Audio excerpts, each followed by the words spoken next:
What's up, nerds? This is Stephen Pierce. I'm the family pastor at Sojourn New Albany. I'm coming to you live from the Love Thy Nerd game library that is hosted here at Sojourn. It's an honor to be with you guys here for this Bible Thump. One of the things that I've been thinking about lately in terms of Easter coming up and all the holiday things we have going on during Lent, Ash Wednesday, and all the holidays was the idea of Passover. Because for me, when I think of Passover, I think of the Exodus, and it's the story where Moses takes the people with God's help and provision. He gets them out of slavery in Egypt and brings them to the Promised Land. And the Passover is talking about when God passes over those who the blood of the Lamb is on their doorpost and he doesn't kill their firstborn. So that's happening in Exodus. And so the idea of Passover was always, that's an Exodus thing. And it didn't strike me until recently that what's happening during the Last Supper is Jesus is transforming the Passover meal into what we now know as the Last Supper, or the Eucharist, or the Lord's Supper. In any case, what I didn't realize was happening was that Jesus was saying, you know that holiday that you've been celebrating for so long, and you thought it was about the Exodus, and you thought it was about Moses. He's like, actually, all that stuff was pointing to me, and I am the true Exodus. I am the true salvation, and this is the true Passover. And I just had no idea. It would be like somebody coming in and saying, hey, you know Christmas dinner, you thought it was about the birth of Jesus. Well, now I'm making it about something else. And it would be like, whoa, this seems crazy. And so what I'd like for to take some time, 10 minutes or so this afternoon, is to talk to you about how Jesus did that, what the symbolism means, and how he's taking all of this symbol and imagery from the first Passover and the first Exodus and saying, this is now about me. Jesus is saying, I am the true Exodus. I am the true way that the wrath of God will be passed over to you, or pass over you. So with that being said, I'd like to read Matthew 27 verses. Oops, sorry, I got to get this right here. Matthew 26, and we're going to read verses 17 through, where are we going? 17 through 30. Matthew 26, 17 through 30. Here we go. On the first day of the festival of unleavened bread, which is Passover, the disciples came to Jesus and said, where do you want us to make preparations for you to eat the Passover? That's the meal they would eat. It's also known as the Seder meal. So if anybody celebrates a Seder meal, it's the meal that they eat during Passover. Seder means order. They do things in order during this meal. So that's the Seder meal. It happens during Passover. His disciples are saying, where do you want to eat that meal? Okay. He replied, go into the city to a certain man and tell them, the teacher says, my appointed time is near. I'm going to celebrate the Passover with my disciples at your house. So the disciples did as Jesus had directed them and prepared the Passover. When evening came, Jesus was reclining at the table with the 12. And as they were eating, he said, truly I tell you, one of you will betray me. They were very sad and began to say to one another, surely you don't mean me, Lord. The one who has dipped his hand into the bowl with me will betray me. The Son of Man will go, just as is written about him. But woe to that man who betrays the Son of Man. It would be better for him if he had not been born. Then Judas, the one who would betray him, said, surely you don't mean me, Rabbi. Jesus answered, you have said so. While they were eating, Jesus took the bread, and when he had given thanks, he broke it and gave it to his disciples. Take and eat. This is my body. Then he took the cup, and when he had given thanks, he gave it to them, saying, drink from it, all of you. This is the blood of the covenant, which is poured out for many for the forgiveness of sins. I tell you, I will not drink from this fruit of the vine from now until that day when I drink it new with you in my Father's kingdom. When they had sung a hymn, they went out to the Mount of Olives. So what I'd like to kind of focus on is those last little bit where he's taking the bread and the wine. I did not know that in a Seder meal, there are different parts that they would take the bread and they would say, this is the bread of our affliction. And it is part of the Seder meal. It's part of the Passover meal that they remember the bread that was used. So if you're thinking about what's happening during the first Passover meal that God institutes in Exodus, what he says is, you guys are going to have to get out of Dodge quickly. And so you need to make bread with no yeast in it, because yeast takes time to rise. And they said, so you're going to get out of town quickly. Now, what has happened since that time is in Jewish culture, yeast in bread began to be seen as a sign of impurity. And if you remember when Jesus is talking to his disciples right before he feeds the 4,000, I think it's 4,000, he says, watch out for the yeast of the Pharisees, because what he's trying to say is when yeast gets into something, it's like this thing that works into it and it makes it not pure. And so what he's doing when he takes this bread for the Passover meal, which is made with no yeast, and he's saying, this is my body. They would previously, when they were doing the Passover meal, they would say, this is the bread of our affliction. This bread represents the affliction that God put us through. And now what Jesus is saying is like, this bread of affliction is my body. My body is going to be the affliction. I am the true Israel. And then he's saying, it's the bread of with no yeast, and he's saying, this is my body because it's pure. And he's reimagining, he's taking this old symbol and he's putting new meaning on it to say, this bread is me.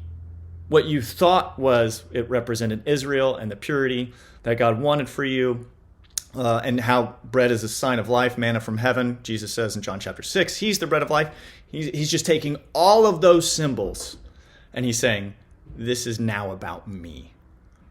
Passover is now God's wrath passing not over just the people of Israel, but all people because of me. And so it's just shocking that this is what God's doing, that Jesus is taking this meal and retooling it to be about himself. And he doesn't just stop with the bread. So then the next part, right? He says, he took a cup, and when he had given thanks, he gave it and saying, drink from it, all of you. This is the blood of the covenant, which is poured out for many for the forgiveness of sins. I tell you, I will not drink from the fruit of the vine from now until that day when I drink it new with you in my Father's kingdom. So again, let's just think about all the things that wine would have represented. So in Exodus 24, as they're coming out of the desert, in Exodus 24:8, they see that the wine is symbolizing blood, is poured out as a symbol of part of being a part of God's covenant. Wine was used all the time. So you've got in Psalm 104:15, in Isaiah 25:6, that it's celebrating God's deliverance and faithfulness. And then wine symbolized the blood of Passover, right? So the Israelites were saved by the lamb's blood when it was applied to their doorposts, and the wine recalls this in Exodus 12:7 and 13. And then wine is a future hope, that the Passover wine also looked forward to God's final victory, and you see that in Isaiah 25:6. So you have all this symbolism about what wine is. And so if you're doing the Seder meal again, so if you're taking the Passover meal, they have 4 cups of wine. And each cup represents something different from Exodus chapter 6. And in all of these, it's the bread of redemption, or the wine of redemption. I forget the other 3. But what we think might have been happening, and there's some evidence that when Jesus was taking these final cups of wine, they would say, this is the bread or the wine of our redemption. This is the wine of our suffering. This is the wine of the wine of the covenant. That the final 4th cup of wine in the Seder meal was the wine of consummation, that God has delivered his people. And what's really interesting is that it seems, could be possible, it's not, we don't have it directly from the scriptures, but it's distinctly possible, that Jesus stopped at the 3rd cup of wine. That he did not, he said, hey, the 4th cup of consummation of me being with you again, of the final cup of the Passover meal, I'm not going to take that until it's finished in the new kingdom, the new heavens, the new earth. And so he stops the Passover meal short, and then they all go out. And there's so many other things. So it's also interesting, and this is, again, so Passover starts on the 15th of Nisan, which is a lunar calendar that the Jewish people were using.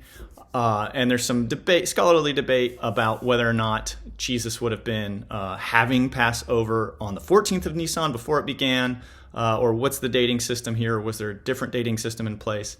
But all of those things being said, Jesus is saying, I am the Passover lamb. My blood, which is being shed, is sealing this new covenant. That old covenant that began that Moses had with God, that God brought with his people and the people of Israel, that old covenant is going to be no more, because I'm going to have a new covenant with you, like sealed by the shedding, not of a lamb's blood, but by the perfect lamb's blood. And then this is what just gets even crazier for me. So after Passover, what happens? Well, there's this holiday that the people of Israel celebrate called Pentecost, because Pentecost means 50 days. 50 days after Passover, what God does is he has the people walk through the desert, and after 50 days, they celebrate getting the 10 commandments from God on Pentecost. And what happens is while Moses is called up to a mountain, there's fire and lightning and all this stuff going on the mountain, and God's people are like, we're not going up there. Moses, you got to go up there and you got to tell us what God's going to say. And so he goes up there. Fire on the mountain. So after the first Exodus, God's servant goes up to the mountain to receive God's law for the covenant.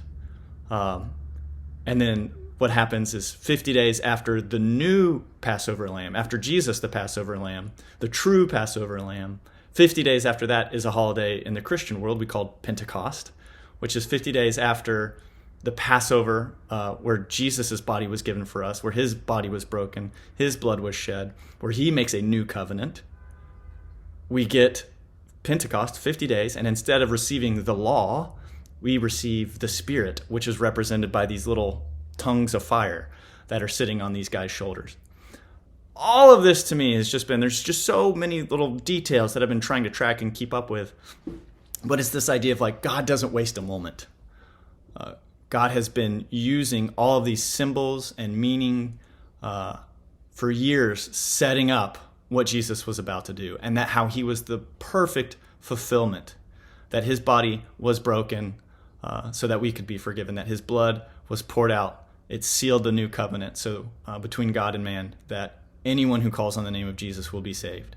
And so it's just exciting to know, or for me to see how God has set up that imagery over the course of thousands of years, that it met its fulfillment in Jesus at this Passover meal, where his body was broken, his blood, or not at the meal, but afterwards, where on the cross his body was broken, his blood was shed, so that you and I can have a relationship with God. This was not something that was just kind of done out of the ordinary, but you can just see the way that God was planning this for ages.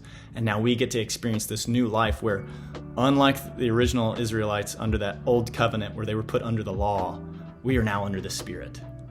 We've been freed. Christ set us free so that we can be free indeed, in Galatians 5:1. We're part of this new covenant that God has been setting up for thousands of years. And what a joy to be a part of that. What freedom we get to experience because of that. And so this year, as you're celebrating Easter and you're reading these stories, and maybe as you're celebrating the Eucharist or the Lord's Supper, you can see these things that this wasn't something new. Jesus didn't just create a Lord's Supper, but that he was taking this old Passover meal that had so much meaning and so much impact for these Jewish people, for these Israelites. And he's putting something new and beautiful to it, saying this meal that you thought was about the greatest miracle of all time, which was God redeeming his people out of Egypt, is now about Jesus performing the greatest miracle of all time, which is the salvation of the world. So I hope that just gives you a fuller, brighter picture of the things that were going on in Matthew chapter 26, that as you celebrate over the course of the next few weeks of Easter and all these holidays that we've got going on, that you could just ponder those things, see how God might move in those, and how it might stir your imagination and your affection for him. It was good being with you guys. I hope you have a wonderful time celebrating Easter with your friends and family this year. And as always, remember, Jesus loves you, nerd. Talk to you later.